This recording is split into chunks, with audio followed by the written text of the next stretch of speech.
এর সঙ্গে হয়েছিল তারা কি মহাপাপী? উদ্দেশ্য কি সেটা তো আমরা জানি, আরো একটু কিছুদিন পরে বলবো। তো ভাই সব আপনারা কি নির্ধারণ করে দিয়েছেন বিএনপি বিরোধী দলে যাবে নাকি? আপনারা যখন এত বেশি কনফিডেন্ট হলেন, আত্মবিশ্বাসী হলেন যে সরকারি দল হবেন, তাহলে নির্বাচন না আসেন না কেন? আজকে এই বাহানা, কালকে এই বাহানা, পরশু এই বাহানা দিয়ে নির্বাচনকে বাধাগ্রস্ত করতে চাচ্ছেন কেন? পত্রিকায় আজকে হেডলাইন দেখলাম, কোথাও বলছে বাংলাদেশ জামাত ইসলামী সরকার গঠন করবে, বিএনপি বিরোধী দলে যাবে। আমার ছোট ভাই হাসনাত আব্দুল্লাহ এখানে পুরা এনসিপির ভূত, ভবিষ্যৎ, অতীত সব কিছু ভুলে গেছে। আমি খুব সমৃদ্ধ হয়েছি, সুখী হয়েছি জেনে।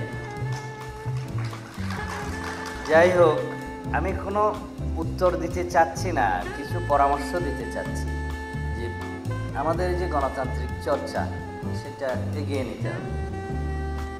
শুধু এই পরামর্শ দিতে চাই যে পৃথিবীতে একই সাথে কেউ সরকারি দল এবং বিরোধী দল থাকতে পারে না। একই দরজা হয় খুলতে হয়, না হলে বন্ধ করতে হয়। এখনো পর্যন্ত সেই টেকনিক কেউ আবিষ্কার করতে পারে নাই। যেদিন ছাত্র প্রতিনিধিরা সরকারে যোগদান করলো, আমি তখনও দেশে প্রত্যাবর্তিত আসতে পারিনি। আজকে আপনাদের সাথে শেয়ার করি, সেদিন আমি বুঝে গেলাম এরা রাষ্ট্র বিনির্মাণে আর ভূমিকা তেমন বেশি রাখতে পারবে না। অনেকে বলবে আমাদের মাথায় তো অনেক বুদ্ধি। এটা বুদ্ধি নয়, এটা অভিজ্ঞতা। যে কোনো গণ অভ্যুত্থান পরবর্তী পরিস্থিতিতে যদি সরকারের দায়িত্ব নেওয়ার জন্য সেই সরকার অভ্যুত্থানকারীরা অংশগ্রহণ করে, পৃথিবীর সব দেশেই সেই অবস্থাটা এরকম।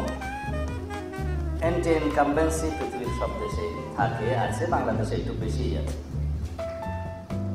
সরকার বিরোধী মনোভাবটা সবসময় জনগণের মধ্যে থাকে।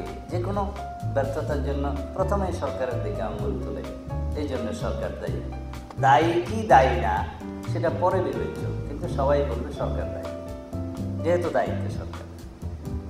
এই সরকারের দায়িত্বে আসাটা আমার মনে হয় সেটা তাদের সঠিক বিবেচনা।